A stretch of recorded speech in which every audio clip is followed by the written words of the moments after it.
Please give an energetic and warm welcome to the one and only Dr. Vikas Divyakirti sir.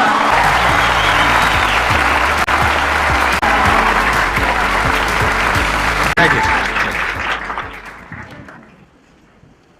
मैं सबसे पहले आपको धन्यवाद देना चाहता हूँ धन्यवाद आपका आने के लिए। Thank you so much. क्योंकि मैं सोशल मीडिया पे बहुत कम एक्टिव रहता हूँ तो मुझे आइडिया नहीं था इस बात का, पर मैं थैंकफुल हूँ कि आपने बुलाया, इस लायक समझा कि मैं यहाँ पर आऊँ।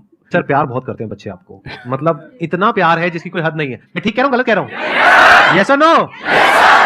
सो अब आप लोग जो चाहे जैसे चाहे इनसे क्वेश्चंस पूछ सकते हैं। सर लाइफ में जब भी कोई सिचुएशन आती है कि जिसमें दो रास्ते, एक प्रैक्टिकल और एक इमोशनल, तो बैलेंस आउट कैसे करना है? इमोशनल और प्रैक्टिकल में हमेशा विरोध नहीं होता है, कभी कभी साथ भी चल सकता है। और सिर्फ इमोशनल कुछ नहीं होता, सिर्फ प्रैक्टिकल कुछ नहीं होता, प्रोपोर्शन का डिफरेंस होता है। जब इमोशंस आपके दिमाग पर बहुत हावी हों तो फैसला करने से बचना चाहिए, स्पेशली बड़ा फैसला। छोटा तो ठीक है कि आपके दोस्त ने कहा कि दोस्त नहीं एक फिल्म देखेगा मेरे साथ, आप इमोशनल हो जाके देख ली फिल्म, क्या हो गया, कोई नुकसान नहीं होगा। पर कोई ये कहे कि तो मुझसे प्यार नहीं करते, शादी नहीं कर सकते मुझसे और हमें शादी करनी, ये ठीक नहीं है। सिर्फ इमोशंस में आके बहुत बड़ा फैसला मत कीजिएगा, चाहे वो करियर का हो, चाहे पार्टनर का हो, चाहे कोई भी फैसला हो। प्रैक्टिकल इतना नहीं हो जाना है कि आप मशीन, रोबोट या पत्थर बन जाएं, क्योंकि आप कितने भी सक्सेसफुल हो, यदि आप इमोशनली सक्सेसफुल नहीं है, इमोशनली स्टेबल नहीं है, इमोशनली वेलबींग के स्टेट में नहीं है, तो आपकी सक्सेस किसी काम की नहीं है, एकदम मीनिंगलेस है। So the success in totality needs emotional happiness, emotional stability as well. इसलिए इमोशंस को खारिज करके जिएंगे तो शायद कुछ अचीवमेंट्स बड़ी हो जाएं, पर वो किसी काम की नहीं है। केवल इमोशंस पे चलेंगे तो हो सकता है कि अचीवमेंट जिंदगी में ज्यादा हो ना पाए। तो बैलेंस की बात है। सबसे अच्छा तरीका है जब बहुत इमोशंस हो, इंटेंसिटी बहुत ज्यादा हो, सिर्फ एक तरीका मैं जो अपनाता हूँ, उस क्षण में फैसला नहीं करना है। कुछ भी हो, कोई कितना भी प्रेशराइज करे, सिर्फ इतना बोलिए कि मैं 24 घंटे बाद बताऊंगा आपको, थोड़ा सोचूंगा इस बारे में। और यदि आपने उस मोमेंट से खुद को बाहर निकाल लिया तो फिर आप डिटैच होकर देख पाएंगे, और थोड़ा सा प्रैक्टिकल एलिमेंट भी रहे, इमोशनल एलिमेंट भी रहे, वो फैसले सबसे अच्छे रहेंगे लाइफ के लिए। मैं आपको एग्जाम्पल से बात समझाता हूँ।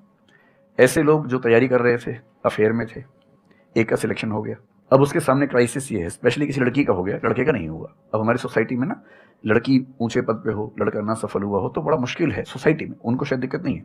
अब वो लड़की प्रैक्टिकल नहीं है कि मैं तुमसे शादी करूं ये कह के अगर हट जाती है और शादी करती है किसी ऐसे व्यक्ति से जो बहुत सफल है। I know many such people personally, मैं नाम नहीं बोल सकता किसी का।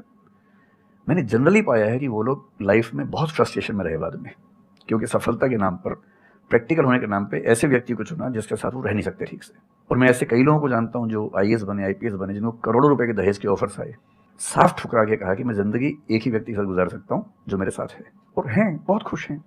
अब कोई कह सकता है उनके परिवार में कि इसने प्रैक्टिकल फैसला नहीं किया, इमोशनल फैसला किया, पर अल्टीमेटली किसी चीज की वैल्यू क्या है? आपकी लाइफ बेहतर हो। यूट्यूब पे जिसके 1 लाख भी सब्सक्राइबर्स होते हैं वो मोनेटाइज करता है, 1 लाख क्या जब मिनिमम हो सकता है, खूब पैसा कमाते हैं, ब्रांड प्रमोशन करते हैं, साबुन तेल बेचते हैं बीच बीच में। आपका चैनल तो शायद देश में सबसे बड़ा चैनल है, आप चाहें तो कितना नहीं कमा लेंगे। मुझे कुछ दिन पहले एक एजेंसी के लोग मिले जिन्होंने बताया कि इनकी जैसी ख्याति है उस लेवल पर महीने में कोई 5-10 करोड़ भी कमाना चाहे तो कमा सकता है आराम से इस यूट्यूब चैनल से। तो मैंने पूछा कि वो कौन सी चीज़ है जो आपको इतना मजबूत बनाती है कि आप नहीं इस रास्ते पर जाते। मैं वो जानने में इंटरेस्टेड हूँ। तो 10 मिनट की बात के बाद में समझ में आ गया, क्योंकि अल्टीमेटली अगर मैं अपनी वैल्यू के खिलाफ चला गया तो खुश कैसे हो जाऊंगा? पैसा मुझे कैसे खुशी देगा जब मैं ही नहीं रहा, तो खुशी किस बात की? इसलिए इतना प्रैक्टिकल मत होना कि अपनी माँ के, पिता के, भाई बहन, दोस्त, जो प्रेमी प्रेमिका है उनके इमोशन के साथ खेलने लगो। इतना प्रैक्टिकल कभी मत होना, इतना इमोशनल मत होना कोई आपको बेवकूफ़ बना सके, बात बात पर बेवकूफ़ बनाता रहे। और बैलेंस जिंदगी जो है ना वो मध्य मार्ग में है, जिंदगी एक्सट्रीम पे नहीं है, मध्य में है। तो प्रैक्टिकल और इमोशन का बैलेंस रखिए, लाइफ बढ़िया होगी। आपने सर इतने अच्छे से एक्सप्लेन किया, मेरे पास में कुछ है ही नहीं बोलने के लिए। यूजुअली मेरे पास में कुछ होता है ऐड करने के लिए, लेकिन आपने पूरा ही उसका ऐसा निचोड़ निकाल दिया। आपने YouTube पे इतना बोला कि सच में नहीं बचाऊंगा आपके पास। 6-7 साल पहले की बात है, मेरी एक स्टूडेंट थी जो सुसाइडल टेंडेंसी की शिकार थी उस समय। उसके घर में कुछ ऐसी ट्रेजेडी, उसकी मदर की डेथ हुई थी, और एक ऐसी ट्रेजेडी जो बहुत ही रेयर किस्म की ट्रेजेडी है जो शेयर करना ठीक नहीं है यहाँ। तो वो मेरे पास आई और मुझे लगा कि आज मैं पहली बार किसी ऐसे व्यक्ति से बात करूं जो डिप्रेशन में है और सुसाइड कर सकता है अगले 1-2 दिन के अंदर अंदर। अब मैं परेशान था कि मैं कैसे मैनेज करूं, और मुझे मोटिवेशन की ऐसी जानकारी उस समय तो बिल्कुल नहीं थी, बाद में थोड़ा बहुत पढ़ा। तो मैंने उससे कहा कि अच्छा तुम घर जाओ, मैं कुछ देखता हूँ। फिर मैं घर गया, नेट पे सर्च करना शुरू किया। करते करते मुझे आपका एक वीडियो मिल गया, अनस्टॉपेबल शायद कुछ आपने को बनाया था उस समय। तो मैंने वो थोड़ा सा देखा, 10 मिनट का। मुझे लगा कि ये जो है ना, ये इंजेक्शन है किसी मतलब डिप्रेस्ड व्यक्ति को तुरंत मोटिवेट करने के लिए। तो मुझे ध्यान है कि मैंने उसको वीडियो का लिंक भेजा। मैंने कहा देखो, जिंदगी अपने रास्ते पर चलेगी, ठीक हो जाएगी, जब जब मूड ऐसा हो, बहुत डिप्रेसिंग हो, सुसाइडल मन करे, उस समय वीडियो देखना ध्यान से, और कम से कम उस बुरे फेज से बाहर निकल जाओगी। और फिर मैंने वो वीडियो अपने फैमिली में भी 2-3 बच्चों को भेजा, जो बच्चे उस क्राइसिस में होते थे। तो मैं बहुत थैंकफुल हूँ उन सब बच्चों की जान बचाने में, क्या आपकी बात कर रहे हैं। बड़ी भूमिका है। Thank you so much sir, it means a lot to me. ये तो आपने बहुत बड़ी बात कह दी सर, मेरे लिए बहुत बड़ी बात है ये। नहीं, कई बच्चों की जान बचाई होगी आपने जरूर। जो वो एक मोमेंट होता है, उस मोमेंट में कोई बचा ले तो लोग बच जाते हैं, वो मोमेंट क्रॉस हो जाए तो फिर चीजें बिगड़ जाती है। बस आपसे ये जानना, मैं हर मतलब एवरी डे 8 से 10 आवर में पढ़ाई करती हूँ, बट मुझे कभी कभी बहुत डिमोटिवेशन आ जाता है कि होगा नहीं होगा, क्या होगा पता नहीं। देखिए, डिमोटिवेशन अगर आपको दिन भर में 1 घंटे आता है, नहीं सर, ऑलमोस्ट टाइम पढ़ाई करने के बाद 2-3-4 दिन के बाद ही होता है, हाँ, कंटिन्यूअसली अगर महीने में 4-5 बार आता है और एक दिन के लिए आता है, तो इसका मतलब आप एकदम ठीक हैं। अगर कोई व्यक्ति आपको ये कहे कि मुझे डिमोटिवेशन कभी नहीं होता, तो उसको इलाज की जरूरत है, आपको जरूरत नहीं है। क्योंकि जब आप अपने से बेहतर व्यक्ति को देखेंगे, आपको थोड़ा सा इंफीरियरिटी कॉम्प्लेक्स आएगा, डिमोटिवेशन आएगा।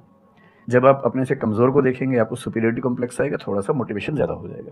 जिस दिन टारगेट पूरा हो जाएगा, मोटिवेशन आ जाएगा। जिस दिन टारगेट पूरा नहीं होगा, डिमोटिवेशन आएगा। जिस दिन टेस्ट में आपके मार्क्स अच्छे आएंगे, आप मोटिवेशन के साथ लौटेंगे। जिस दिन खराब आएंगे, डिमोटिवेशन होगा। लेकिन ध्यान रखिए, जिस दिन आप मोटिवेटेड हैं, उस दिन आप वजह बन गए कईयों के डिमोटिवेशन की। लगातार मोटिवेटेड होना एक मेंटल इलनेस की निशानी है, और लगातार डीमोटिवेटेड होना डिप्रेशन की निशानी है। इन दोनों से बचना है। तो डीमोटिवेशन की बहुत हाइप है, इतनी हाइप की जरूरत नहीं है। थोड़ा बहुत हो, एंजॉय कीजिए उसको। और जब जब लगे कि जिंदगी बहुत खराब चल रही है, तो मैं जो करता हूँ, अजीब सा लगेगा आपको, मैं कभी कभी शमशान घाट चला जाता हूँ। सर सच कह मैंने रहा हूँ, ये मजाक- सुनी है, आपने मजाक नहीं कर रहा वीडियोस हूँ। में भी कहा है। सच में चला जाता हूँ, या ट्रॉमा सेंटर चला जाता हूँ देखने के लिए। ट्रॉमा सेंटर में जाके 1 घंटा बैठ के आ जाइए, मोटिवेशन आ जाएगा। और शमशान घाट में जाके देख लीजिए कि हम जैसे हमसे कम उम्र के लोग वहाँ जल रहे होते हैं, तो लगता है हम जिंदा तो हैं। अगर मैं थोड़ा सा कॉग्निटिव लेवल पर बात करूँ, एक बहुत बड़ा साइकोलॉजिस्ट हुआ, उसका नाम है ब्रेंटानो, कभी सर्च कीजिएगा उसको। ब्रेंटानो ने ह्यूमन कॉन्शियसनेस को स्टडी किया, और उसने ये बताया कि ह्यूमन कॉन्शियसनेस की बेसिक नेचर है कि जो हमारे पास है वो हमें नजर नहीं आता, जो नहीं है वो नजर आता है। तो the consciousness of lacking something is the nature of human consciousness. इसलिए इसी बात को एक शेर में, बहुत प्रसिद्ध शेर में कहा गया है, दुनिया जिसे कहते हैं जादू का खिलौना है, मिल गया सो मिट्टी है, नहीं मिला वो सोना है। तो आपको नहीं मिलेगा ना, हमेशा बड़ा होकर दिखेगा, जो मिलेगा छोटा हो जाएगा। तो ईमानदारी इसमें है कि जब जब डिमोटिवेशन और डिप्रेशन हो, एक कागज लेके बैठ जाइए और एक तरफ लिखिए, मेरी जिंदगी में ऐसा क्या क्या है जो दूसरों के पास नहीं है। पेज भर जाएगा पूरा। तो जो है उस पर ध्यान दीजिए और एंजॉय कीजिए। मेरा क्वेश्चन है कि आजकल बहुत लोग बोलते हैं कि एजुकेशन सिस्टम हमारा पुराना हो गया है, और बहुत लोग बोलते हैं कि इसे चेंज करना चाहिए, और ये सारी चीज़ें बहुत पुरानी हो रही है जो हम अभी करंटली पढ़ रहे हैं। तो इस पर आपका ओपिनियन क्या है? एजुकेशन सिस्टम में तो बहुत मेजर चेंजेस की ज़रूरत है, और ये बात भारत सरकार ने एक्सेप्ट भी की है, नई पॉलिसी भी लेके आए हैं। मेरी राय में एजुकेशन का बेसिक पर्पज़ है कि एक होमोसेपियंस, एक इंसान बन जाए, सोचना आ जाए, उसको समझना आ जाए। कोई राजनेता या धर्मगुरु उसको गधा ना बना सके, बेवकूफ़ ना बना सके। उसे इतनी समझ हो कि वो चीज़ों को फैक्चुअली, ऑब्जेक्टिवली समझ सके, तर्क कर सके, बहस कर सके, और अगर तर्क और बहस में सामने के तर्क ठीक हैं तो उनको एक्सेप्ट भी कर सके, इतना विनम्र भी रहे। बेसिकली पर्सनैलिटी ग्रूमिंग का प्रोसेस एजुकेशन है, वो केवल नौकरी का मामला नहीं है। पहली गलती तब होती है जब हम उसको केवल नौकरी का मामला मान लेते हैं। मतलब नौकरी ज़रूरी है, ऐसा नहीं कि ज़रूरी नहीं है, लेकिन वो सिर्फ वो उसका पर्पज़ नहीं होना चाहिए। सेकेंडली, कई ऐसी चीज़ें, जैसे अगर बहुत विस्तार में तो नहीं जा सकते, जैसे एक बहुत छोटी बात है सेक्स एजुकेशन हमारी सोसाइटी में। ये इतनी ज़रूरी चीज़ है। स्कूल में जो एडोलेसेंस की एज के लोग हैं, 12, 13, 14 की एज के लोग हैं, उनको वो सब चीज़ें बताएं ताकि गलत सोर्सेज से इन्फॉर्मेशन ना मिले, कोई गलती ना कर बैठें। हेल्थ एजुकेशन के रूप में हो, उनको सारी चीज़ें पता हों, ठीक हाथों से पता हो, ठीक तरीके से पता हो। फिर मेरा ख्याल है कि जैसे IITs में अब तो होने लगा है, पहले क्या था कि हम टेक्नोलॉजी सेंट्रिक एजुकेशन पर ज़्यादा फोकस करते थे कि आपने मशीन को समझ लिया, तकनीक को समझ लिया, हो गया, इंसान को नहीं समझा। टेक्नोलॉजी पढ़ने वाले लोग समाज और इंसान से एकदम कटे हुए थे। अब तो ह्यूमैनिटीज़ के कुछ सब्जेक्ट्स पढ़ाने की परंपरा शुरू हो गई है। एक होलिस्टिक एजुकेशन हो। ह्यूमैनिटीज़ वाला बच्चा केवल हिस्ट्री, पॉलिटिकल साइंस, सोशियोलॉजी पढ़ता है, उसको कोडिंग का सी भी नहीं आता, टेक्नोलॉजी बिल्कुल नहीं आती उसको MS एक्सेल भी नहीं पता क्या होता है। टेक्नोलॉजी वाला सिर्फ टेक्नोलॉजी पढ़ता है, वो ह्यूमन ब्रेन को नहीं पढ़ना चाह रहा, सोसाइटी को नहीं पढ़ना चाह रहा। क्यों नहीं एक ऐसी शिक्षा हो जिसमें एक इंटीग्रेटेड अप्रोच हो, होलिस्टिक अप्रोच हो, कि हम खुद तय कर सके कि किस किस एरिया में हमें ज़्यादा जाना है, और एक बेसिक अंडरस्टैंडिंग हर चीज़ की हो। तो बेसिक 3 फार्मूले माने जाते हैं। एक यूनिवर्सलाइजेशन ऑफ प्राइमरी एजुकेशन है कि 10वीं क्लास तक की शिक्षा हर बच्चे को मिले, ठीक से मिले। वोकेशनलाइजेशन ऑफ सेकेंडरी एजुकेशन, यानी 11वीं 12वीं की पढ़ाई का पर्पज़ है कि बच्चा ये समझ पाए कि उसको ज़िंदगी में आगे कहाँ जाना है। और फिर जो हायर एजुकेशन है वो सबको करने की ज़रूरत नहीं होनी चाहिए, वो शौक पूरा करने के लिए नहीं है, वो शादी का वेटिंग रूम नहीं है, वो उसके लिए है जिसको सच में आगे पढ़ना है, वो उतना पढ़े, सब्जेक्ट चूज़ करे और फिर उसमें गहराई से रिसर्च करे ताकि डेवलपमेंट के रास्ते पर अब बढ़ें। हम एजुकेशन के मामले में बहुत बुरी स्थिति में हैं। मैं तो जिस उम्र में हूँ, मेरा अब तो पर्पस भी ये बन गया है कि अब मैं उसी पे कुछ काम करूँ। एक यूनिवर्सिटी शुरू करने की योजना मेरे मन में है, इनसे मैंने शेयर भी किया था। और मैं जिस तरह का विश्वविद्यालय सोचता हूँ वो नौकरी देने के पीछे पागल नहीं होगा, वो होमो सेपियंस को कायदे का इंसान बनाने की कोशिश करेगा। नौकरी तो उसका एक पार्ट है। मतलब आप जितने भी सफल लोगों को देखेंगे जनरली, जैसे मैंने इनसे पूछा, ये जिस फील्ड में सफल हैं, इनका जो करियर है, अगर मैं इसको छोड़ भी दूँ तो अदरवाइज जो इनका करियर है वो उस विषय से जुड़ा हुआ नहीं है जो इन्होंने पढ़ा ग्रेजुएशन में। मेरा भी नहीं है, आमतौर पर किसी का भी नहीं है। 90% लोगों को मैं देखता हूँ जो सक्सेसफुल हैं, उनके ग्रेजुएशन के सब्जेक्ट में और लाइफ की फील्ड में कोई लिंक नहीं है।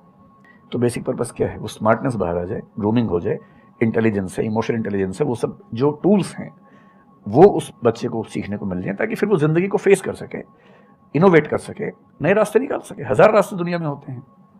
तो सच बात है कि काफ़ी चेंजेस की ज़रूरत है और आप और हम मिलकर करेंगे चेंजेस। एजुकेशन वाइज अगर देखा जाए तो मैंने बहुत ज़्यादा कुछ नहीं किया है अपनी लाइफ में, बट मेरे स्टैंड पॉइंट से अगर आप देखोगे कि एजुकेशन क्या है, तो एजुकेशन का सबसे बड़ा गोल ये है कि एक इंसान का दिमाग खुले, बजाय कि उसका दिमाग इतना नैरो डाउन हो जाए कि उसको लगे कि बस यही अगर हो गया तो सक्सेस है, ये नहीं हुआ तो फेलियर है। आप अनगिनत तरीकों से अपने गोल को, अपने पर्पस को, या जो भी आप करना चाहते हो उसको अचीव कर सकते हो। एजुकेशन का सबसे बड़ा गोल ये होना चाहिए, और वही मेरी कोशिश है अपने इन सेशंस के थ्रू करने की, कि एक इंसान का दिमाग खुल जाए, उसके दिमाग में एक पॉसिबिलिटी माइंडसेट आ जाए, ना कि एक लिमिटेड माइंडसेट हो कि बस ये हो गया तो बहुत है। अब प्रॉब्लम क्या है, ये जो लिमिटेड माइंडसेट है ये बहुत लोगों का है, करोड़ों लोगों का है, तो वहां पे कंपटीशन भी बहुत है। पॉसिबिलिटी माइंडसेट जबकि देखा जाए तो ज्यादा इंटरेस्टिंग है, लेकिन बहुत कम लोगों का है और वहां पे कंपटीशन कम है। और पॉसिबिलिटी माइंडसेट क्या होता है कि कोई भी काम अगर मैं कर रहा हूं, अगर वो नहीं हुआ तो इसका मतलब ये नहीं है कि मैं फेल हो गया, इसका मतलब ये है कि मैं क्रैक नहीं कर पाया। There has to be a way. ये एजुकेशन काम अगर कर दे तो रियल एजुकेशन हो गई हमारी। एजुकेशन से एक इंसान का दिमाग इतना खुल जाए कि सबसे पहली चीज तो उसको ये समझ आए कि मैं कुछ भी नहीं जानता। हाँ, एकदम ठीक बात है। एजुकेशन मस्ट बी सच कि वो लाइफ लॉन्ग आपका एक क्वेश्चनिंग माइंड बना ही रहे, कि आप कहीं भी हो, कुछ भी कर रहे हो, आपके दिमाग में क्वेश्चंस चले, questions related to the problems. जो भी आप काम कर रहे हो वो क्या है, अल्टीमेटली प्रॉब्लम सॉल्विंग है, तभी उस काम में वैल्यू है। अगर किसी की कोई प्रॉब्लम ही नहीं सॉल्व कर रहे हो तो उसमें वैल्यू कहां ऐड हो रही है, और वैल्यू नहीं ऐड होगी तो आपको पैसा कैसे मिलेगा, फिर चाहे जॉब हो चाहे बिजनेस हो। सो द आइडिया इज कि आपका दिमाग ये चलना चाहिए, अच्छा ये प्रॉब्लम है ना, पहले तो मुझे नहीं पता है कि इसको सॉल्व कैसे करना है, क्योंकि अगर आपको पहले से ही पता है तो आपको वही पता है जिस तरह से वो प्रॉब्लम सॉल्व होती आई है। That may not be relevant in today's context, but still आप उसको उसी तरह से सॉल्व करोगे जिस तरह से सब कर रहे हैं। वहां पर कंपटीशन है, फिर आप कहोगे कि कुछ हो नहीं रहा है। सो द आइडिया इज कि पहले तो ये प्रॉब्लम है जो मुझे अच्छे से समझ आई, मैंने इस पे फोकस किया, अब इसको सॉल्व करने के इन्फिनिट तरीके हैं, एक रास्ता नहीं है, बहुत सारे रास्ते हैं, मुझे पता नहीं है। This is the goal of education, कि मुझे नहीं पता है लेकिन पता किया जा सकता है। This is another goal of education. उसमें से कुछ तरीके काम करते हैं, कुछ नहीं करते हैं, ये भी हमको क्लियरली पता होना चाहिए। मतलब your personality must be dynamic, it must not be static.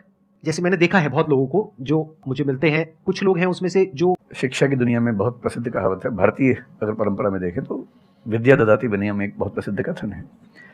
अगर कोई पढ़ा लिखा आदमी अपने ज्ञान की वजह से अहंकार करे तो मान लीजिए कि वो पढ़ा लिखा नहीं है, पढ़ाई उसके दिमाग पर हावी हो गई है, अभी उसको अंदाज़ा नहीं है कि कुल संसार के ज्ञान में उसकी हिस्सेदारी डेसिमल में भी नहीं है। और जिसको ये पता है कि मेरा ज्ञान बहुत करना, वो विनम्र ही रहेगा। और इसलिए जो बड़े प्रोफेसर्स हैं, अगर आप कभी सुनेंगे, मैं जानता हूँ, मैं यूनिवर्सिटी में जब पढ़ता था, सबसे बड़े प्रोफेसर क्या बोलते थे कि मैं इस विषय का विद्यार्थी हूँ, कभी नहीं बोलते थे कि मैं प्रोफेसर हूँ। इतना साहस किसी में कैसे कि मैं प्रोफेसर हूँ? अरे आप जिंदगी भर स्टूडेंट बने रहेंगे तो ही काफ़ी है, उससे बड़ी बात तो सोचनी भी नहीं चाहिए। बहुत बड़ी बात है। मतलब कि एजुकेशन का गोल आपको प्रोफेसर बनाना नहीं है, आपको स्टूडेंट बनाना है। हाँ। अगर सर की बात को आगे एक्सटेंड किया जाए, एकदम सही बात। एक लाइफ लॉन्ग स्टूडेंट, कि आप सीखते चले जा रहे हो, सबसे जिससे मिल रहे हो, लोगों से सीख रहे हो, सिचुएशन से सीख रहे हो, अपनी लाइफ के अच्छे एक्सपीरियंसेस से सीख रहे हो, बुरे से सीख रहे हो। सक्सेसफुल होने से बड़ा है मीनिंगफुल होना, सार्थक होना। सफल होना छोटी बात है, सार्थक होना ज़्यादा बड़ी बात है। सर मेरा क्वेश्चन ये है कि लाइफ में बहुत सारे सर्कमस्टांसेस आते हैं जहाँ पे मतलब हमें ये लगता है, बहुत सारे नेगेटिव थॉट्स आते हैं कि मतलब आगे कैसे बढ़ें, how to get rid of fear of failure. Sir कैसे हम इसको हैंडल करें? अगर हम कोई किसी चीज़ को शुरू करना चाहते हैं सर, तो हमारे दिमाग में बहुत सारे नेगेटिव थॉट्स चलते रहते हैं, हो पाएगा नहीं हो पाएगा, बहुत तरह के नेगेटिव क्वेश्चंस आते रहते हैं सर। तो इसको कैसे हैंडल करना है सर इस सिचुएशन को? फियर ऑफ फेलियर थोड़ा सा ठीक भी है, ये हमें रोकता है उन दिशाओं में जाने से जहाँ हमें जाना भी नहीं चाहिए। जैसे मान लीजिए मैं सोचूं कि मैं फुटबॉल प्लेयर बन जाऊं, मुझे पता है कि नहीं बन पाऊंगा, मेरी फिटनेस वैसी नहीं है, तो मुझे ये फियर रोक लेगा, ठीक बात है ना। ये ज़रूरी नहीं है कि आप दुनिया में हर चीज़ के लिए ठीक हो, हर किसी का एक पैकेज है, हर किसी का जो एट्रीब्यूट्स हैं या वर्च्यूज़ हैं उन सबका एक पैकेज है। We can be good at few things, we can be best at maybe one thing, we can not be best at everything. तो ये बहुत ज़रूरी है कि अपने एप्टीट्यूड को देख के हम सिलेक्शन करें कि हमें कहाँ जाना चाहिए, ठीक है। अगर सिलेक्शन कर लिया है तो फिर फियर ऑफ फेलियर होने की वजह ये है कि या तो आप जो कंपटीशन है उस पर ज़्यादा फोकस कर रहे हैं, अपनी स्ट्रेंथ पे कम फोकस कर रहे हैं। मेरे ख्याल से स्ट्रेंथ पे फोकस करना, कुछ अच्छे लोगों की कंपनी में रहना जो थोड़ा सा मोटिवेट करते हो, अच्छे दोस्त हों, लगातार मनहूस टाइप की बात ना करते हो, ऐसे लोगों के साथ रहना, कुछ रिक्रिएशनल एक्टिविटीज़ उससे बाहर निकल के थोड़ा खेलना कूदना, मतलब फिजिकली फिट रहना, वो सब रहेगा तो हार्मोन्स जो हमारे दिमाग में आते हैं उससे, फिजिकल एक्टिविटी से, जो एंडोर्फिन्स वगैरह है, हैप्पी हार्मोन्स है, डोपामाइन वगैरह है, वो रिलीज होते रहें तो हम वैसे भी बहुत फियर से बचे रहते हैं। और अंत में मेरा तरीका ये है कि अगर मैं कुछ नहीं करूँगा तो फेल होना तय है, करूँगा तो चांस है कि फेल होऊंगा या पास हो जाऊँगा, तो नहीं करने में तो तय है कि फेल हो गया, तो क्यों नहीं चांस ले लेते हैं। और एक जगह फेल होऊंगा तो तय मान के चलिए कि दूसरी जगह मेरे फेल होने के चांस कम होगा, क्योंकि मुझे एक एक्सपीरियंस है प्रयास करने का और फेल होने का, और वो एक्सपीरियंस किसी ना किसी क्वांटिटी में हर फील्ड में काम आता है, मैच्योरिटी आपके अंदर आती है। और मैं एक शेर अक्सर यूज़ करता हूँ, बहुत बहुत प्रिय शेर मुझे है, और मुझे सच में लगता है कि ज़िंदगी को जीना बहुत आसान काम है, मुश्किल काम नहीं है। असली बात है कि आप प्रयोग करें, कोशिश करें, और हार जाएं तो दूसरी कोशिश करें। और मैं इसीलिए एक लाइन हमेशा बोलता हूँ, क्यों डरे, ज़िंदगी में क्या होगा, कुछ ना होगा तो तजुर्बा होगा।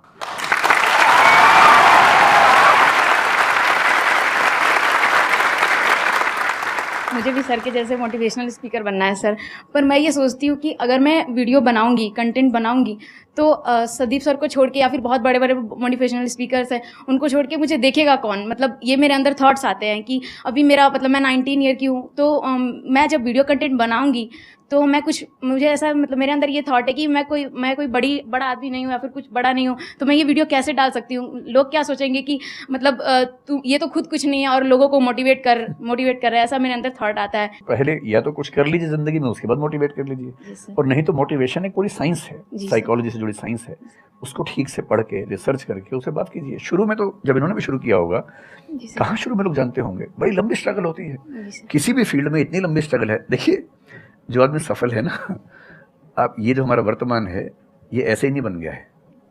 हर सफल आदमी का एक बहुत लंबा अतीत होता है जिस पर नज़र किसी की नहीं होती है।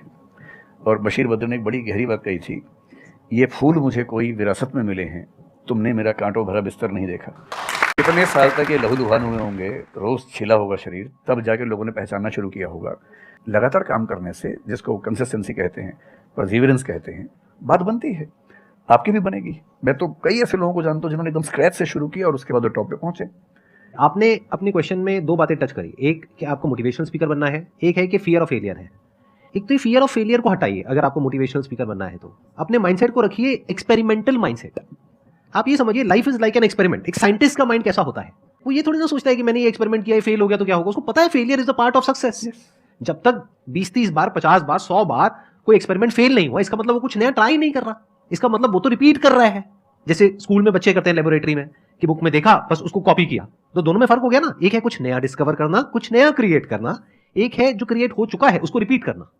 तो you are talking about becoming a motivational speaker. तो अगर आप मेरे जैसे बनेंगे तो कोई क्यों देखेगा आपको? आपको तो अपने जैसा बनना पड़ेगा ना। तो अब उसमें क्या करना पड़ेगा? अब आपको क्या पता कि आपके अंदर ऐसा क्या है जिसको लोग देखना चाहें? उसके लिए तो एक्सपेरिमेंट करना पड़ेगा, ट्राई करना पड़ेगा। एक तरह से आप वीडियो बना के डालोगे, कोई नहीं देखेगा। दूसरी तरह से बना के डालोगे, कोई नहीं देखेगा। फिर तीसरी तरह से, फिर चौथी तरह से, हो सकता है 6 महीने बाद, 1 साल बाद, 2 साल बाद जा करके कहीं थोड़ा सा कुछ ऐसा क्लिक हो जाए जो हो सकता है आपको लग रहा था कि शायद ये नहीं होगा, और वो क्लिक हो जाए। बट ये सब होता उसी के साथ में जो कुछ कर रहा होता है, जो कुछ ट्राई करता है। जैसे ट्राई करोगे तो हो सकता है हो जाए, नहीं करोगे तो पक्का है नहीं होगा, जैसा अभी सर ने थोड़ी देर पहले कहा था। Thank you so much sir यहाँ पर आने के लिए।